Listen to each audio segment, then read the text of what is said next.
ಎಲ್ಲರಿಗೂ ನಮಸ್ಕಾರ. ನಾನು ನಿಮ್ಮ ತೇಜಸ್ ಕೃಷ್ಣ. ಇದು ನಮ್ಮ ಹೊಸ ಚಾನೆಲ್ ಕಿಚನ್ ಕಥೆ ಅಂತ ಹೇಳಿ. ಸೊ ಇದರಲ್ಲಿ ನಾವು ಕುಕಿಂಗ್ ಮಾಡಿ ಅದರ ರಿವ್ಯೂ ಹೇಳ್ತೇವೆ. ಸೊ ಇವತ್ತು ನಾವು ಟ್ರೈ ಮಾಡಲಿಕ್ಕೆ ಇರುವಂತಹ ರೆಸಿಪಿ ಕೇಸರಿ ಬಾತ್. ಸೊ ಅದಕ್ಕೆ ಬೇಕಾದಂತಹ ಎಲ್ಲ ಐಟಮ್ಗಳನ್ನು ರೆಡಿ ಮಾಡಿಕೊಳ್ಳುವ.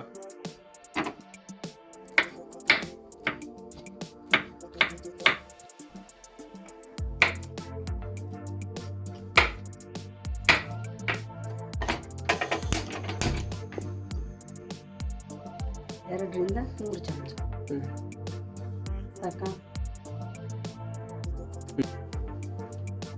2 ಟೇಬಲ್ ಸ್ಪೂನ್ ಅಷ್ಟು ತುಪ್ಪವನ್ನು ಹಾಕ್ತಾ ಇದ್ದಾರೆ.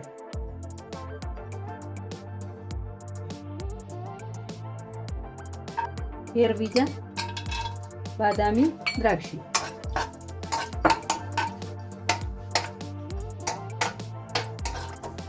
ಮೊದಲಿಗೆ ಡ್ರೈ ಫ್ರೂಟ್ಸ್ ಅನ್ನೆಲ್ಲ ಫ್ರೈ ಮಾಡಿಕೊಳ್ತಾ ಇದ್ದೇವೆ. ಫ್ರೈ ಮಾಡಿದಂಥ ಡ್ರೈ ಫ್ರೂಟ್ಸನ್ನೆಲ್ಲ ಒಂದು ಬೌಲಲ್ಲಿ ತೆಗೆದಿಟ್ಟುಕೊಂಡಿದ್ದೇವೆ. ಇನ್ನು ನೆಕ್ಸ್ಟ್ ರವೆಯನ್ನು ಹಾಕಿ ಅದನ್ನು ಫ್ರೈ ಮಾಡಿಕೊಳ್ತಿದ್ದೇವೆ. ಈಗ ಪ್ಯಾನಿಗೆ ರವೆಯನ್ನು ಸೇರಿಸಿಕೊಳ್ತಿದ್ದೇವೆ.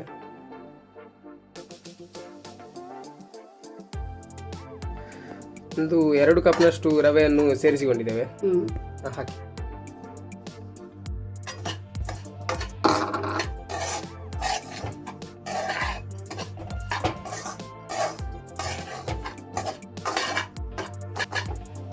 ಬಟ್ಲಿಗೆ ಹಾಕಿ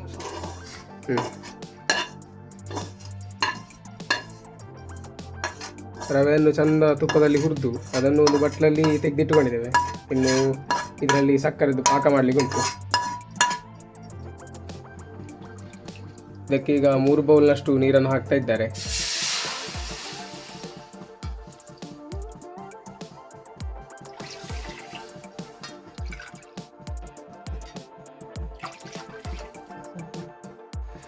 ಇಲ್ಲಿ 2 ಕಪ್ನಷ್ಟು ಸಜ್ಜಿಗೆಗೆ 2 ಕಪ್ನಷ್ಟು ಸಕ್ಕರೆಯನ್ನು ಸೇರಿಸಿಕೊಳ್ತಾ ಇದ್ದಾರೆ.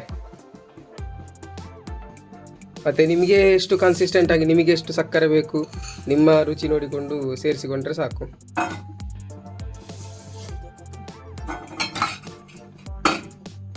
ನೀರು ಕುದೀತಾ ಇರಬೇಕಾದ್ರೆ ರುಚಿಗೆ ತಕ್ಕಷ್ಟು ಉಪ್ಪನ್ನು ಸೇರಿಸಿಕೊಳ್ಳಿ. ಸಕ್ಕರೆ ನೀರಾಗುವಷ್ಟರಲ್ಲಿ ನಾವು ಏಲಕ್ಕಿಯನ್ನು ಹುಡಿ ಮಾಡಿಕೊಳ್ಳುವ. ಸ್ವಲ್ಪ ಇದಕ್ಕೆ ಸಕ್ಕರೆಯನ್ನು ಕುಟಾಣಿಗೆ ಸೇರಿಸಿಕೊಂಡು ಚಂದ ಕುಟಾಣಿಯಲ್ಲಿ 2 ಸತ್ತು ಗುದ್ದಿದ್ರೆ ಆಯಿತು. ಏಲಕ್ಕಿಯನ್ನು ಗುದ್ದುವಾಗ ಸ್ವಲ್ಪ ಸಕ್ಕರೆ ಸೇರಿಸಿಕೊಂಡ್ರೆ ಭಾರಿ ಲಾಯ್ಕ್ ಆಗ್ತದೆ. ಈಗ ಸಕ್ಕರೆ ನೀರಿಗೆ ಕಟ್ ಮಾಡಿ ಇಟ್ಟುಕೊಂಡಂತಹ ಪೈನಾಪಲನ್ನು ಹಾಕ್ತಾ ಇದ್ದೇವೆ.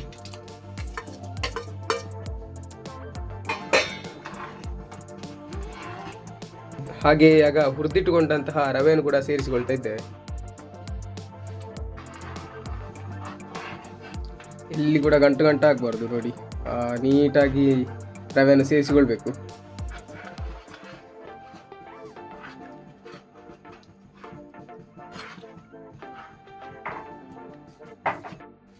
ಈಗ ಸ್ವಲ್ಪ ತುಪ್ಪವನ್ನು ಸೇರಿಸಿಕೊಳ್ತಾ ಇದ್ದೇವೆ. ಹಾಗೆ ಒಂದು ಬದಿಯಲ್ಲಿ ಬಿಸಿ ನೀರಲ್ಲಿ ಕೇಸರಿಯನ್ನು ಸೇರಿಸಿಟ್ಟುಕೊಂಡಿದ್ದೇವೆ. ಬಿಸಿ ನೀರಲ್ಲಿ ಸೇರಿಸಿಟ್ಟುಕೊಂಡಂತಹ ಕೇಸರಿಯನ್ನು ಹಾಕ್ತಾ ಇದ್ದೇವೆ. ತಳೆ ಹಿಡಿಯುವಾಗೆ ಕಂಡ್ರೆ ಆಗಾಗ ಸ್ವಲ್ಪ ತುಪ್ಪವನ್ನೆಲ್ಲ ಸೇರಿಸಿಕೊಳ್ಳಿ, ಇಲ್ಲಾಂದರೆ ಅಡಿ ಹಿಡಿದ್ರೆ ತುಂಬ ಕಷ್ಟ. ನಾವಿಲ್ಲಿ ಯಾವುದು ಕೂಡ ಆರ್ಟಿಫಿಷಿಯಲ್ ಕಲರನ್ನು ಸೇರಿಸಿಕೊಳ್ಳಿಲ್ಲ. ಈಗ ಆಗ ಹುಡಿ ಮಾಡಿಟ್ಟುಕೊಂಡಂತಹ ಏಲಕ್ಕಿ ಹುಡಿಯನ್ನು ಹಾಕ್ತಾ ಇದ್ದೇವೆ.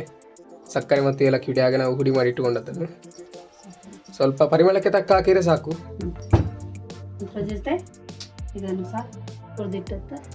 ಹುರಿದಿಟ್ಟಂತಹ ಗೋಡಂಬಿ ಮತ್ತು ಬಾದಾಮಿಯನ್ನು ಕೂಡ ಸೇರಿಸಿಕೊಳ್ತಾ ಇದ್ದೇವೆ.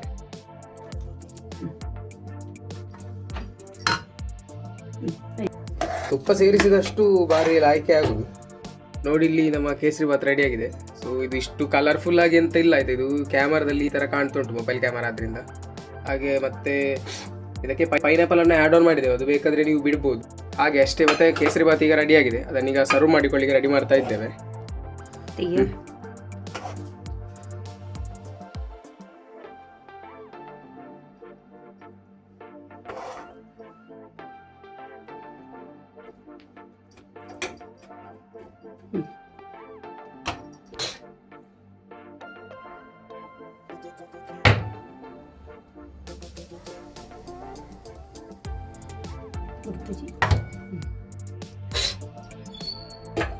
ಕೇಸರಿ ಭಾತ್ ಒಂದು ಬೌಲಲ್ಲಿ ಸರ್ವ್ ಮಾಡಿಕೊಂಡಿದ್ದೇವೆ.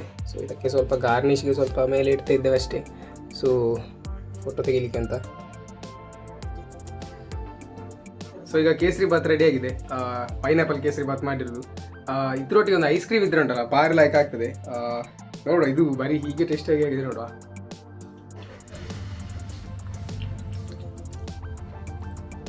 ಸೂಪರ್ ಆಗಿದೆ.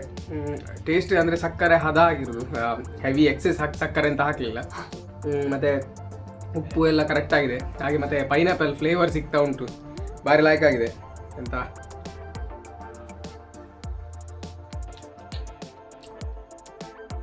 ಸೂಪರ್ ಆಗಿದೆ. ಟ್ರೈ ಮಾಡಿ ಒಮ್ಮೆ ಮನೆಯಲ್ಲಿ, ತುಂಬ ಸಕ್ಕತ್ತಾಗಿದೆ. ಸೊ ಐಸ್ ಕ್ರೀಮ್ ಸೇರಿಸಿ ಕೇಸರಿ ಭಾತ್ ತಿನ್ನಲಿಕ್ಕೆ ಹೇಗಾಗಿದೆ ಅಂತ ನೋಡುವ. ಅಂದರೆ ವೆರೈಟಿ ಆಫ್ ಡಿಶಸ್ ಟ್ರೈ ಮಾಡ್ತಿದ್ದಾರೆ, ಕೆಲವು ಫಂಕ್ಷನ್ಸಲ್ಲೆಲ್ಲ ಅದೇ ಥರ ಟ್ರೈ ಮಾಡ್ತಾರೆ. ಸೊ ಹಾಗೆ ಐಸ್ ಕ್ರೀಮ್ ಸೇರಿಸಿ ಕೇಸರಿ ಭಾತ್ ಯಾವ ಥರ ಟೇಸ್ಟ್ ಇರ್ತದೆ ಅಂತ ನೋಡುವ. ಈಗ ಐಸ್ ಕ್ರೀಮ್ ಸೇರಿಸಿಕೊಂಡಿದ್ದೇನೆ. ಸೊ ಯಾವ ಥರ ಟೇಸ್ಟ್ ಉಂಟು ಗೊತ್ತಿಲ್ಲ, ಎರಡು ಕೂಡ ಒಟ್ಟಿಗೆ ತೆಗೊಳ್ಳುವ. ನಾನು ತಗೊಂಡಿರೋದು ವೆನಿಲಾ ಐಸ್ ಕ್ರೀಮ್. ಸೊ ಆ ವೆನಿಲಾ ಎಸೆನ್ಸ್ ಮತ್ತು ಆ ಪೈನಾಪಲ್ ಒಟ್ಟಿಗೆ ಮಿಕ್ಸ್ ಆಗೋ ಉಂಟಲ್ಲ, ಟೇಸ್ಟ್ ಸಕ್ಕದುಂಟು.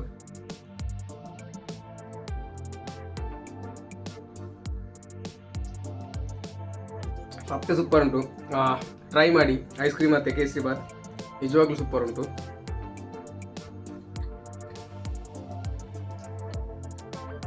ಸೊ ಇದಿಷ್ಟು ಇವತ್ತಿನ ನಮ್ಮ dish, pineapple kesari bath with ice cream try ಮಾಡಿದ್ದೇವೆ.